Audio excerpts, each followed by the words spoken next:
really enjoying it. Vera. Well, thank you and good morning. And I echo that it is such a pleasure to be in the room together again rather than the endless Zoom meetings. Although, of course, they do have their place. So welcome everybody. I feel I'm amongst friends. I have prepared a speech and then I thought, speeches that are prepared can ultimately make a session less lively. So I will partly read of what I've put down, but otherwise I'll speak from the heart, as one does when it comes to green issues, and speak freely. And I also want to give you as much time as possible to ask questions. And as you say, Keith, we are developing our ideas. We are all on a journey on this one together. And I'm not the only person who knows things about the environment. I know this and how to get to net zero in our weekly climate cluster sessions. I know that there's a huge amount of expertise out there from all the Lib Dems, activists and councillors. So this is about a discourse. And what I'm trying to do this morning is to just maybe just give you some food for thought around the difficulties. But let's just sort of start with the things that are undisputed. Nobody seriously disputes these days, at least not publicly, that we need to get to net zero, and we need to get to net zero at the latest in 2050. And there was a real momentum for this after the IPCC published its report in 2018 to say we need to limit rising temperatures to 1.5 degrees Celsius by 2050, or we are facing irreversible climate change. So this is the main point. Of course we can go over that, but at that tipping point, climate change is irreversible. That's why we need to do it. People have, and government even has signed up to that. We've changed the law from 80% to 100% on net zero before actually the new parliament. So we have legislated in parliament for net zero. And we had COP26, where the government was leading the discussions about how the world gets to net zero. And the government was under real pressure to actually demonstrate that it takes the climate emergency seriously. And then came the energy crisis. And suddenly I find, when I listen to debates in parliament and publicly, the whole debate is changing. It's all about the cost of energy, and it is not about net zero, although the two could be so easily linked. We all know that actually if we had more renewables, it would already make a big difference to households' costs, but I'm coming to that why it doesn't, and I'm going to talk about that a little bit later. But if we were already 100% renewables, which we believe as Liberal Democrats we can actually, certainly in the next 10 or 15 years, if it was up to us, we would say we can actually cover all our energy demand from renewables in the UK. We are a country with a lot of winds. There's increasing interesting technology, particularly for floating offshore wind. We have tidal wave if we make the most of it, and we could do much more about solar power, and we could of course do a lot more about onshore wind. So we believe that actually we can cover our energy 100% through renewables, but how can we make that happen? The government is saying it's quadrupling its efforts, but actually why not actually do more? And if we're talking about our messages, I think the headline message for all of us is renewables, renewables, renewables. In that case, on that basis, we are all agreed. What is the government doing? When the perfect opportunity arises, they're not talking about renewables, they're talking about keeping all the options going. They're talking about transition in a way that, to me, it means basically we're going to be stuck in a transition and never actually get out of it again.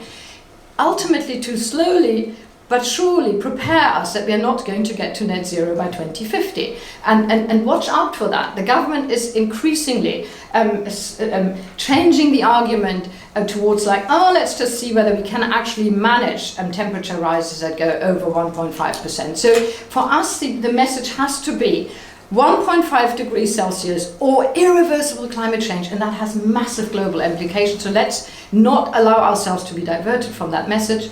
But watch out what the government is going to say. The government keeps talking about transition, and I fear that the government is just actually quite happy to be stuck in that transition, which allows the fossil fuel industries to keep going.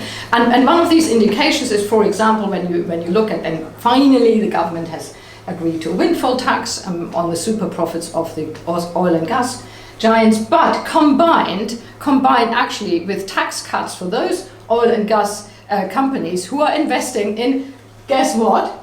New oil and gas exploration. Well, how can that be possible, and why isn't there actually the outcry that I think there should be from all environmental and climate change campaigners to say, what is going on? What is the government doing?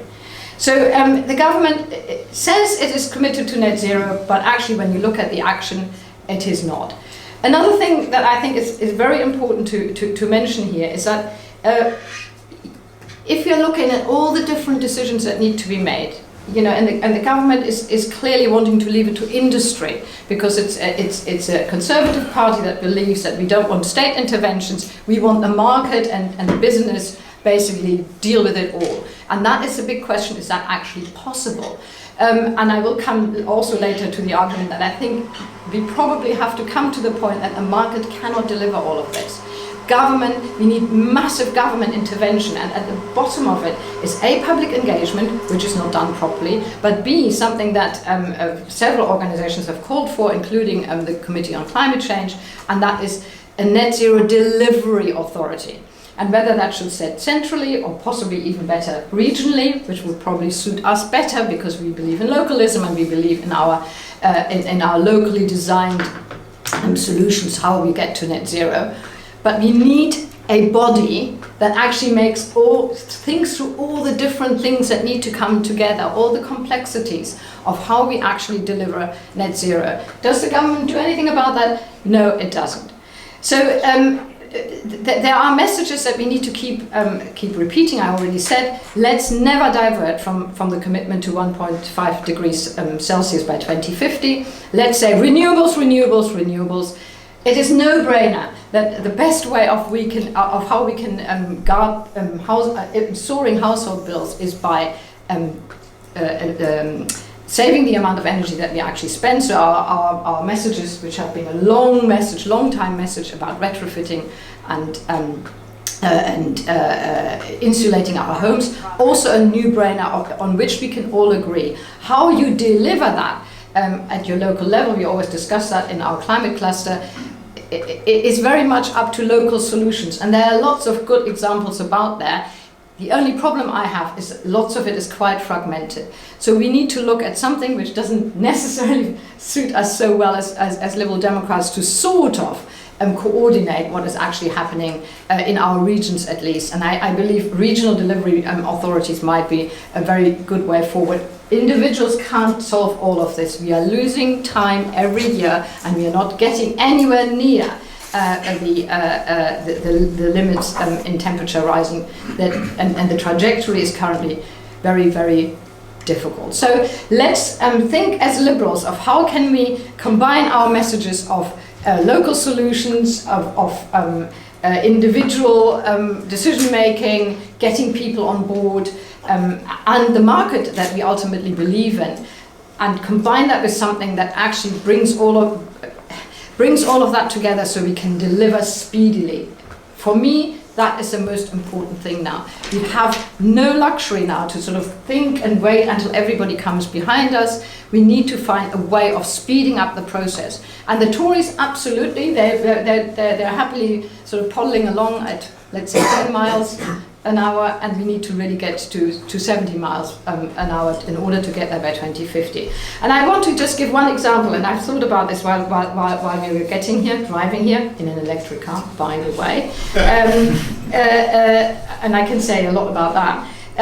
About the contracts for difference. So why is it that even though that some people and individuals have bought their energy from companies that get their energy from renewables only, why do they actually not get the price benefits, the cost benefits of that on their bills? Because they're basically, their energy bills are rising along with everybody else's bills. Why is that? Because the system that was set up under the coalition government, and we were proud of it, and it has delivered what it needed to deliver, i.e. to make renewable energy competitive. It was in a world when everybody feared that a renewable energy would be more expensive than gas and oil. Therefore, a mechanism was put in place to bring the cost of renewables down. It's been so successful that it is now the cheapest form of energy. But what happens is the way the market price has been set is always against the oil and gas price. So let's say if the price that is set is 15p per kilowatt hour, and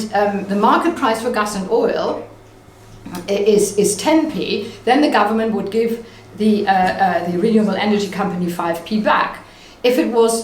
However, like now, the price for gas and oil is 20p, then actually the renewable energy company gives 5p back to the government, because the fixed price is 15p and it is set by the oil and gas prices globally. And that is a problem. And in which way can we decouple any of that? It just, for me, it is a clear failure that there's now a market failure in order to actually bring the benefits of renewables to consumer costs down. So we who love the market and we who are proud of what was delivered during the coalition government might have to think again whether that is the best way of actually delivering for consumers and particularly delivering for the renewable energy sector. So that is one thought that I put out here. And the other one is indeed, how do we actually coordinate as liberals what we do and what we are asking for across the board without giving up on our localism commitments that we all so passionately believe in. I have talked for about 5 or 10 minutes, and I think it is time for you to ask me some questions and develop these ideas if you want to, or come up with entirely new ideas. And I'm happy to answer as many questions as you want to ask me. Thank you.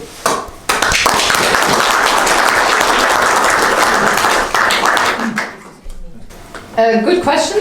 Can you hear me actually? But I'm happy to do the microphone thing. So,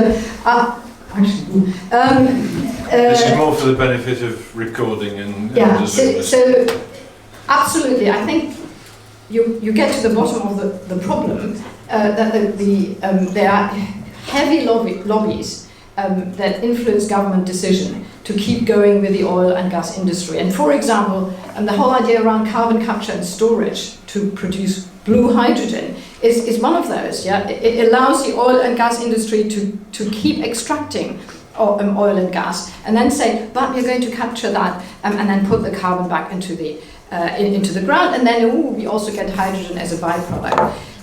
This has been a very, very popular idea amongst Tories, except they're sort of rowing back a little bit on that now, because actually hydrogen is still a very, very long way behind of what's probably going to happen in the heating our home space. This was one of the big questions that we need to ask, and it's probably going to be through electric heat pumps, but that's by the by. Does the government get massively influenced by the oil and gas industry? Absolutely, I believe so. But it also gets influenced because it's, after all, the Conservative Party. And remember, we have to have a massive societal change here. It simply is influenced by the fact that it wants to continue with the status quo. Business as usual, as long as we can get away with it. And I think that is basically the main problem. It's the inertia, it's the lack of urgency, it's a lack of saying, come on guys, we have to do this together, we have to do it fairly, it can be done. The Committee for Climate Change has said for a long time, we have all the solutions. It's just a matter of the political will. And yes, I believe, obviously, that the Tory party gets lots of money from the oil and gas industry, shapes their decision. But what also shapes decision of government is simply that the whole system is skewed towards keeping going the status quo, don't upset the apple cart, don't frighten people, create this impression that we are sort of doing fine. And anyway, as I said at the very beginning, slowly starting with an argument to say, actually, we might be able to live with climate change. Yeah, a little bit like living with COVID now. So we have to be really watching out for that. That increasingly, the government is preparing an argument for saying, oh, you know what, we're not going to get there easily. We know that anyway. Let's just sort of go for, maybe 2%, and then in another 10 years' time, because the temperatures are rising faster and faster, let's see what happens to 2.5%, and so on and so forth. And the longer we are waiting and allowing that to happen, the more dangerous it becomes for the world as a whole. Thank you. Thank you. Yes, by all means applaud. I'm sure we'll pick up applause. This current Conservative government, we are not going to get the changes in the right direction towards net zero anyway. So what our biggest issue has to be, how do we campaign to win elections? And what are the messages that will be most successful? And Steve, the big question is, will we get stuck in a political ding-dong over how socialist we as Liberal Democrats are if we are writing that on the top of our leaflets? Because in the end, guys, we are campaigners, aren't we? We need to think very carefully of what we stick into our leaflets and what are the messages. And you at the local level, you know that best, what works in your communities. And it is not the same for everybody. So for me, I would say yes. I believe that actually the main thing when I also talk about the market is that over years and years companies have been privatized under the promise that investment would follow and there would be improvements. And you can see that with the water companies, you can see that with the national grid. All of those investments actually go back to the shareholder. And the way private companies manage all these previously public services, it's like asset management. Somebody explained that very well to me the other day. So you have an asset, and the whole idea is squeeze out of that asset as much profit as you can without any investment. Yeah. So that's how they've been operating these companies again and again and again. And it doesn't work for net zero. It certainly doesn't. It might work for the profits that the individual companies make and the stakeholders and some of it is pension funds, and I get all of that. But if you're clearly thinking about net zero, it doesn't work. We probably should think about renationalizing these vital public assets. Without it, it will probably be impossible to get the changes quickly enough. Do we stick that on our leaflets? Maybe not. Yeah, and this is a big thing that we need to think about. What works? I mean, if it works in your community, fine. If you've got a lot of Labour voters and Green voters who you need to get behind you in order to vote Liberal Democrat, fine. If you're more in a conservative-leaning area, maybe that's not the best message you can put out there, but talk much more about energy efficiencies and savings and all the rest of it. Thank you. So we have the youth vote, we have the population, and we have windmills. So how do I bring all of those together? So first, let me start with the population question. I'm not an expert in population predictions and statistics. But the one thing that we know, and that's not a green issue necessarily, the one thing that we know is that poor communities will have, or women from poor communities will have fewer children if we actually educate them. Because that gives women choices and not just to think that they have to have kids in order to secure their old age. So at the very beginning of changing this and changing the population trajectory in poor communities is education for women, which is one of my other passionate issues of what we do with women nationally and globally. But I'd say my very simple answer here would be make sure that women in these communities get the education and the choices that take them away from having large families, which they only have, not by choice, but because they're basically forced into it by poverty and by securing their financial survival later on in life. So that would be my question around what do we do about populations. I know it's complicated and it's also a long-term issue. In terms of their ambition about the carbon footprint, I mean, we have already talked a lot as Liberal Democrats and other organizations do that too, that there have to be some sort of shift of finance from the richer to the poorer world, and particularly the global north to the global south. And indeed, COP26 has at least brought that together. And Alok Sharma, to be fair to him, has got pretty near a target of about $100 billion, I think, annually, if I'm correct, to actually give to the poorer countries in order to work towards net zero. So this is clearly a global shift of finance from the richer countries to the poorer countries. Whether that gets them all the way to net zero is questionable, but it's a start and a beginning at least. In terms of the youth vote, I mean, first of all, we all have to remember we need to be the Conservatives at the next general election. And how do we get there? And there's a lot going around whether Progressive Alliance or not. And of course, I I accept that now the party leadership says basically what we do, and look at our by-elections, we just don't campaign in certain areas, and whoopsie, then the people get it and they vote tactically, and therefore we make sure that the Tories don't get in. I hope it's going to work, I sincerely do, because I know that, of course, formal pacts are not popular in any way. It's not going to happen. Yeah, let's face it, a formal pact is not going to happen. Not even informal pacts as such happening, but an unspoken agreement that we won't campaign in seats where there's a clear front runner of either Lib Dem, Tory, or Lib Dem, Labour, or Green. But what we can do additionally is really make sure that our political messages target all our campaigning and our criticism against the Conservative Party. And what we should and must really avoid is do what we did in 2019, where we equally spread fire against the left and the right, and then basically said we can win in the middle and provide the next prime minister, which nobody believed us anyway. So we have to be very clear in our messaging. We have to be very clear in our messaging that we are not the Labour Party, we are not the Green Party, we are the Liberal Democrats. We exist as our own political force, absolutely. But we are aiming our fire against one party only, and that is the Conservatives. And we are not always entirely clear about that, because we understand we also need soft Conservative votes to win national seats. But again, there's a question for me. Are we winning over soft Conservatives by being like the Conservatives, or are we winning soft Conservatives, as we see now as a discontent grows with Boris Johnson, by actually saying we are actually providing something very different? Yeah, the Conservative Party is basically like Trump, and see what has happened there. If you're not happy with that, we are offering an alternative that is not the Conservative Party.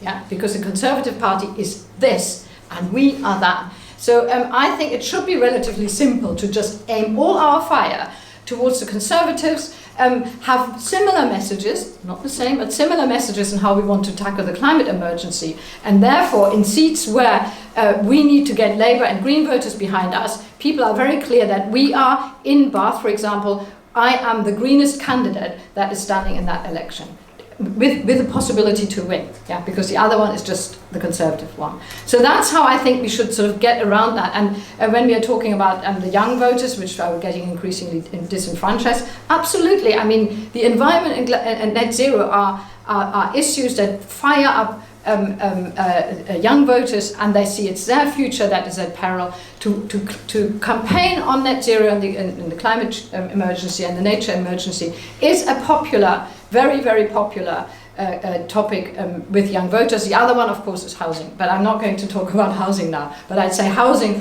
will be one of the very, very big issues, particularly for young people. And then what was the other? Land-based wind turbines. Oh yeah, I mean, it goes without saying that we know that onshore wind is the cheapest form of energy altogether. We Liberal Democrats have fought again and again and again for the moratorium on onshore wind to end. So for us, politically, that's a very simple message. I agree with you. I mean, some people don't like wind turbines.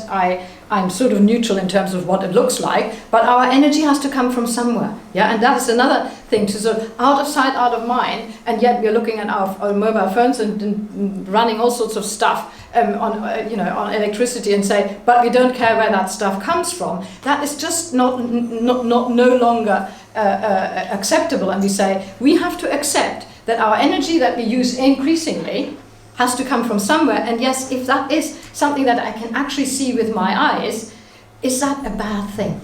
No, it isn't. Well, the Labour Party, and I said it in my speech in 2019 when we introduced our big ambitious programme, the Labour Party also looks at climate change a little bit as other things amongst very important issues. For example, social justice, and I get that. And for the Labour Party, delivering net zero within social justice is very important.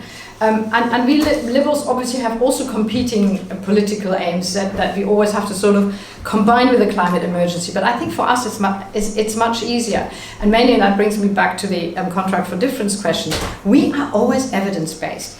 we support, we are ultimately very practical, we support what works. And when the contract for difference, and you know, I wasn't in Parliament then to sort of know about the discussions that were being had, and I don't want to criticise them. They worked at the time for what they needed to deliver, i.e., make renewables competitive. At least, you know, that's the argument that on which it was sold. It worked at the time. I don't think it works now, and therefore I'm saying. You know, David has not made that his policy to change contracts for difference. But what I do believe is that, and this is why I love my party, because we are ultimately, sometimes it takes a bit of time, we are open for discussion and we are open for debate. And when there's clear evidence that certain things don't work anymore, I'm not shy to say, look, it worked at the time, but as time changes and the evidence changes, we are changing our policy. And I think for that also, I think we are a great party. We are allowing ourselves to change our minds, which I think is very, very clever politics. It's also democracy. It makes sense. And to start seeding these ideas, which is why we're here together, and starting to work around where do we actually need to change what we have believed in the past, I think is a good starting point. And if you want to help me with that, please do. I was just here today to basically sort of give you some thoughts of what starts to worry me in terms of the delivery for net zero. And I'm sure Ed, and I know him well, Ed is always open to good debate and good arguments.